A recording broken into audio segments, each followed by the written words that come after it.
was 14, and a few months later, she was, with a number of about 1,000 others, put onto a train, and they were stopped halfway. And again, this is something that I think we've only recently realized through the trials that came here and talking with Thomas Walther, that it was quite possible at that time that they were going to kill them. Vickys Mutter Hedy Bohm wurde als Kind mit ihren Eltern nach Auschwitz gebracht. Ihre Mutter wurde vermutlich direkt in die Gaskammer geschickt. Hedy Bohm jedoch überlebte die Hölle von Auschwitz. Dass ihre Familie anders war, hat Vicky Bohm schon als kleines Mädchen gespürt. In Kanada führte sie mit ihren Eltern und dem Bruder ein behütetes Leben. Doch etwas fehlte. There's pieces of it that you always know, because your life is so different from other friends and other people you know. So even at the age of 6, 7, 8, 9, 10, you have no cousins. I can remember in grade 6 we moved to an area where my parents said, there will be some Jewish families here, we want you to have some Jewish community. So when we moved up into this area, I would meet girls that would go down in the holidays to Florida to their grandparents.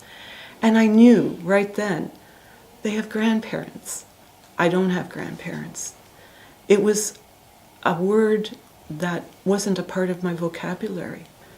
It was understood that there was just us. And as we got older, we were told little parts of it because my parents didn't want to burden us with what their lives were. What became family when I was a little girl was a girl that I met, and when I introduced her to my mother, we found out that we were both Hungarian Jews. That family became our Seder family. There's just always a part of you that has a small piece missing because you knew that you didn't have family, you knew that they were killed. My mother would try to hold back the most difficult parts so that it wouldn't affect us. We were so involved in maintaining traditions and maintaining our family values and the friendships that became family, that you didn't feel this huge hole. You just knew there were things missing, but that was the way your life was. It just was, this is my life.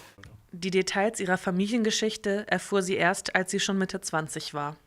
My brother and I were sat down by my parents. There was a film that was going to be aired, a documentary. I think it was going to be over 1 or 2 nights. And they used that as a springboard to sit down with us and tell us more.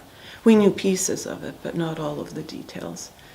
And those moments were when they got into the heavier information and let us know the whole story. Vicky Bohm ist heute 60 Jahre alt. Sie ist Teil der Second Generation, der Kinder der Holocaust-Überlebenden. Im vergangenen Jahr begleitete Vicky ihre Mutter Hedy Bohm nach Detmold. Ihre Mutter sagte dort gegen den ehemaligen SS-Unteroffizier Reinhold Hanning aus. I don't have the feelings of hatred. I had some angst just because of the history. But at the same time, like all of these visits for the trial, life and experiences bring opportunities that you can't always predict and moments you can't predict, which is why I'm here today. It was just such an interesting feeling to have this greeting from the community and to have this warmth and then to have these different experiences that were provided where my mother was able to speak, where at the trial some of the local people came with tears in their eyes. I remember an older man around maybe 84, 85, trying to apologize.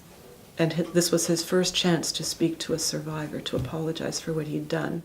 Nun soll sie die Geschichte ihrer Mutter weitererzählen. This is going to be a very hard one for me to live with because my mother wants me to carry on her story and to continue sharing it when she's not able to. At the same time, it impacts on me very, very hard. And I don't think she always understood that. And I'm not sure, just as I haven't returned to Auschwitz because I know my limits, I don't know if in time I would be able to build up enough of a wall to not become too emotionally impacted by doing that. I know I would like to be able to do it at some level, but it will not be, I know that it will not be my life.